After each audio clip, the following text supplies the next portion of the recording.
Union africaine, CEDEAO, CEAC, UOMOA, CEMAC, G5 Sahel et j'en oublie. Mais tout ça pour quel bilan? Pour quel impact sur les conditions de vie des populations africaines? Aujourd'hui, dites-moi, quel impact a l'Union africaine sur la vie quotidienne des Africains? À quoi sert-elle l'Union africaine au-delà du symbole? Si on regarde de manière objective ses activités, en prenant notamment son agenda 2063, qui vise à faire du continent une puissance économique et politique en 50 ans, vous savez quel était l'objectif en 2020? C'était de faire taire les armes en Afrique. Je vous laisse constater si l'objectif a été atteint. Je vous laisse me dire qui écoute réellement l'Union africaine aujourd'hui. Quels sont ses moyens de pression? Donc c'est bien de se dire que nous avons une institution d'unité continentale, mais encore faut-il qu'elle fonctionne. Et pour être efficace, pour défendre notre indépendance à nous, Africains, il faut que cette institution soit elle-même indépendante.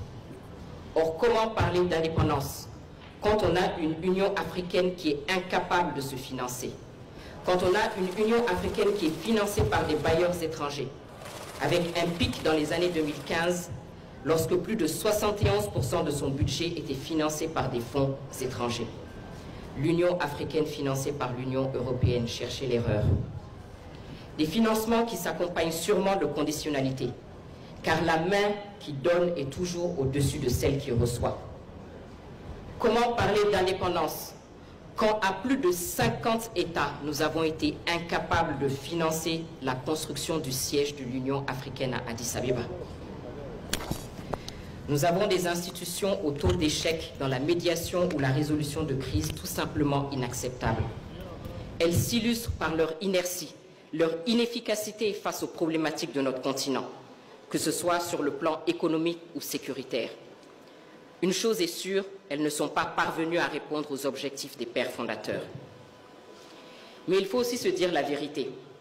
Nos dirigeants travaillent aussi à saper l'autorité de ces institutions. Au lieu de travailler à nous unir, ils agissent aussi pour notre division. Sinon, comment comprendre que nos chefs d'État se rendent à des sommets Corée-Afrique, Italie-Afrique, France-Afrique, Russie-Afrique, Turquie-Afrique ou Chine-Afrique? Parlons justement du dernier sommet Chine-Afrique. Figurez-vous que malgré le déplacement massif de nos chefs d'État, vous savez ce que le président chinois nous a promis? 50 milliards de dollars sur les 3 prochaines années pour les États africains, soit moins d'1 milliard par pays sur 3 ans. Tout ça pour ça. Comment pouvons-nous accepter qu'un État puisse convoquer tout un continent? Pourquoi nous n'avons pas des institutions régionales ou continentales crédibles, capables de nous représenter? Même chose lorsque nos dirigeants vont voir les fameux partenaires techniques et financiers, les fameux bailleurs de fonds. Ils y vont ici aussi en rang dispersé. Tel pays veut 2 routes, l'autre 3 hôpitaux et le dernier un pont. N'est-on pas capable de monter des projets structurants à l'échelle panafricaine et les mettre sur la table? Ne peut-on pas voir les choses en grand et ensemble? Est-ce que nous manquons d'ambition à ce point, nous, Africains? Sur le plan géopolitique, nous n'avons pas été capables de nous battre en front uni contre notre absence au Conseil de sécurité des Nations Unies. Nous sommes tellement désunis qu'on nous a proposé, à l'échelle de notre continent entier, un simple siège, et encore sans droit de veto. C'est inacceptable. Si l'ONU survit, c'est à vous, jeunes, de vous battre pour que l'Afrique y occupe sa véritable place. Toutes ces situations que je viens d'évoquer me font penser à une citation de Julius Nyerere qui disait que l'Afrique ne sera respectée que si elle se respecte elle-même. Nous devons travailler à l'unification de notre continent. Ce n'est pas une option si nous voulons peser. Chers étudiants, nous sommes en terre africaine du Congo, terre de Patrice Lumumba.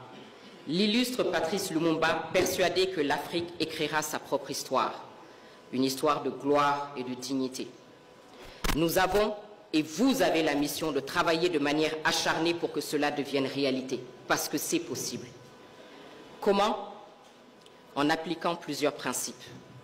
Tout d'abord, en nous unissant sur les principes d'indépendance, d'intérêt commun et de synergie économique.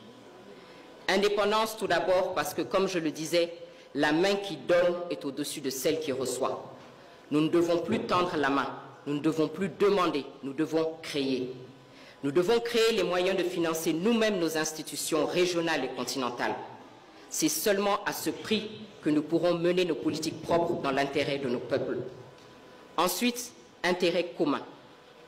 Jusque-là, nous nous unissions sur la base de la proximité géographique. Ça n'a pas fonctionné, ça ne fonctionne pas. Il faut changer.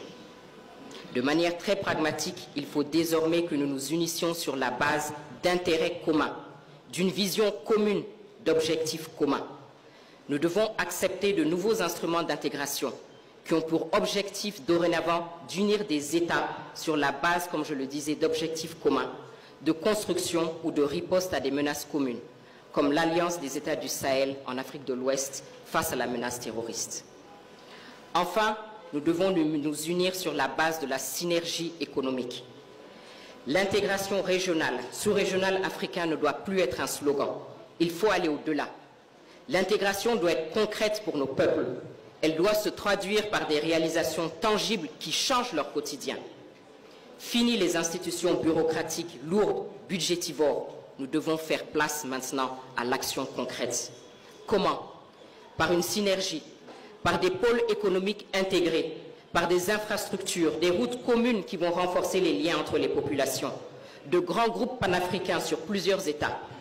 Lorsque nous regardons en Asie l'ASEAN ou encore les BRICS, ils avancent sur la base d'intérêts communs. Nous devons nous aussi privilégier ce modèle. La situation, chers étudiants de notre continent, n'est pas une fatalité. Mais un seul mot d'ordre à respecter, la prise de conscience, le travail et l'unité. Vous êtes aujourd'hui une jeunesse affranchie du poids de l'histoire. Vous êtes conscient de votre plein potentiel. Et comme vous le savez, chaque génération doit affronter sa mission. Vous avez aujourd'hui toutes les cartes pour remplir la vôtre.